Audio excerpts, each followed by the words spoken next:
Hello everyone, আসসালামু আলাইকুম। আজকে আমি আপনাদের সাথে খুবই সহজ এবং মজার একটি পাতুরির রেসিপি শেয়ার করব। আশা করছি আপনাদের খুবই ভালো লাগবে। এখানে আমি পাতুরিটা তৈরি করার জন্য প্রথমেই 4 চা চামচ পরিমাণ সরিষা নিয়ে নিয়েছি। এখানে কালো সরিষা এবং হলুদ সরিষা নিয়েছি আমি, আর সাথে দিয়ে দিচ্ছি 10টার মতো কাজু বাদাম। এবার এটাকে হালকা একটু গরম পানির মধ্যে ভিজিয়ে রাখবো যাতে করে এটা তাড়াতাড়ি নরম হয়ে যায়। এবার এটাকে চামচের সাহায্যে একটু নেড়ে চেড়ে দিচ্ছি যাতে করে ভেসে থাকা সরিষাগুলো পানির সাথে একটু মিশে যায়। এখন আরও একটা বাটির মধ্যে আমি 25 থেকে 30টা চীনাবাদাম নিয়ে নিয়েছি।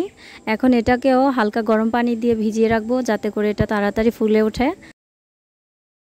আর পাতুরিটা তৈরি করার জন্য এখানে আমি রুই মাছ নিয়ে নিয়েছি 3 চাক। আর এখন এর মধ্যে আমি অল্প একটু লেবুর রস এবং স্বাদমতো একটু লবণ দিয়ে ভালো করে একটু মেখে নিব। ভালো করে মাখানো হয়ে গেলে এটাকে আমি একটু রেস্টে রেখে দিব যাতে করে লেবুর রসটা দেওয়াতে এর কাঁচা স্মেলটা একটু চলে যায়। এইদিকে আমি সরিষা এবং কাজু বাদামটাকে ভালো করে ধুয়ে একটা ব্লেন্ডারের মধ্যে দিয়ে দিচ্ছি। আর এখানে যে চীনাবাদামগুলোকে আমি ভিজিয়ে রেখেছিলাম এর উপরে খোসাটাকে আমি ফেলে দিয়ে তারপরে ব্লেন্ডারে দিয়ে দিলাম। আর সাথে মাঝখান দিয়ে ফালি করে 2টো পেঁয়াজ দিয়ে দিচ্ছি, আর সাথে দিয়ে দিলাম 6 কোয়া রসুন। এখন এটাকে আমি প্রয়োজন মতো পানি দিয়ে ভালো করে মিক্স করে নিব।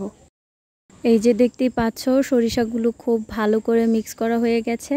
এবার ম্যারিনেট করা মাছটার মধ্যে আমি সরিষার পেস্টটা দিয়ে দিচ্ছি। সরিষার পেস্টটা দেওয়া হয়ে গেলে এর উপরে আমি স্বাদমতো একটু লবণ দিয়ে দিলাম। এবার দিয়ে দিচ্ছি 1 চা চামচ পরিমাণ চিনি, আর দিয়ে দিচ্ছি 1/2 চামচ হলুদ গুঁড়া এবং 1 চামচ পরিমাণ মরিচ গুঁড়া, আর দিয়ে দিচ্ছি 2 চামচ পরিমাণ সরিষার তেল। এবার এটাকে হাত দিয়ে ভালো করে একটু মশলাগুলো মিক্স করে নিব। মাছের সাথে মশলাটাকে ভালো করে মেশানো হয়ে গেলে এটাকে আমি 25 থেকে 30 মিনিটের জন্য রেস্টে রেখে দিব। এতে করে মশলাটা মাছের ভিতরে ভালো করে প্রবেশ করবে। আর আজকের এই পাতুরিটা আমি তৈরি করছি কলাপাতা দিয়ে। আর এই কলাপাতাগুলোকে আমি এভাবে ছোট ছোট করে কেটে একটু গরম গরম পানির মধ্যে কিছুক্ষণ রেখে দিয়েছি।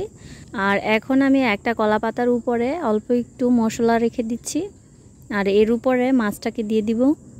মাছটাকে দিয়ে এর উপরে আরও একটু মশলা দিয়ে একটা কাঁচামরিচ এবং অল্প একটু সরিষার তেল দিয়ে পাতাটাকে দুদিক থেকে ভালো করে ভাজ করে দিব। আর ভাজ করা হয়ে গেলে এটাকে আমি একটা টুথপিকের সাহায্যে ভালো করে আটকিয়ে দিচ্ছি যাতে করে এটা আর ছুটে না যায়। এখন আমি বাকি পাতুরিগুলোকেও একইভাবে তৈরি করে নিব। আর কলা পাতাগুলোকে আমি একটু গরম গরম পানির মধ্যে কিছুক্ষণ রেখে দিয়েছি যাতে করে কলা পাতাগুলো একটু নরম হয়ে যায়। আর এভাবে সরাসরি যদি কলা পাতা ব্যবহার করা হয় তাহলে কলা পাতাগুলো একটু ফেটে যায়, আর একটু যদি গরম পানির মধ্যে রেখে ব্যবহার করা হয় তাহলে এটা ফাটার সম্ভাবনা খুবই কম থাকে। এতে ভাজ করতেও খুবই সুবিধা হয়। আর এখন আমার 3টা পাতুরি তৈরি করা হয়ে গেছে। এখন দেখতে পাচ্ছেন পাতুরিগুলোকে আমি কিভাবে তৈরি করেছি। এখন একটা কড়ার মধ্যে আমি অল্প একটু সয়াবিন তেল এবং খুবই সামান্য একটু সরিষার তেল দিয়ে এর মধ্যে 2টো পাতুরি দিয়ে দিচ্ছি। এবার এটাকে ঢাকনা দিয়ে ঢেকে 10 মিনিট আমি রান্না করব। আর এই সম্পূর্ণ রান্নাটা আমি খুবই লো হিটে করব যাতে করে পাতুরির ভিতরটা সুন্দরভাবে সিদ্ধ হয়ে যায় এবং পাতাটাও পুড়ে না যায়।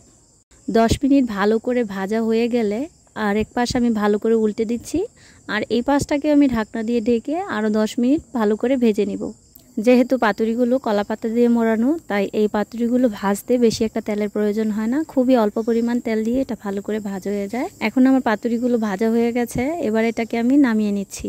দেখতেই পাচ্ছেন পাতুরি পাতাগুলো খুবই সুন্দরভাবে ভাজা হয়েছে, একটুও পুড়ে যায়নি, আর দেখতে কিন্তু খুবই ভালো লাগছে। এবার আমি টুথপিকগুলোকে খুলে আপনাদেরকে ভিতরের অংশটা দেখাচ্ছি কেমন হয়েছে। দেখতেই পাচ্ছেন মাশাআল্লাহ পাতুরিটা খুবই সুন্দর হয়েছে। আর এখন আমি এর উপর দিয়ে অল্প একটু কোরানো নারকেল দিয়ে দিচ্ছি, আপনারা চাইলে এটাকে স্কিপ করতে পারেন। আর খেতে কিন্তু খুবই মজা হয়েছিল। আপনারা অবশ্যই কমেন্ট করে জানাবেন যে আমার রেসিপিটা আপনাদের কেমন লাগলো। যদি ভালো লেগে থাকে তাহলে অবশ্যই আমার পাশে থাকবেন। আল্লাহ হাফেজ।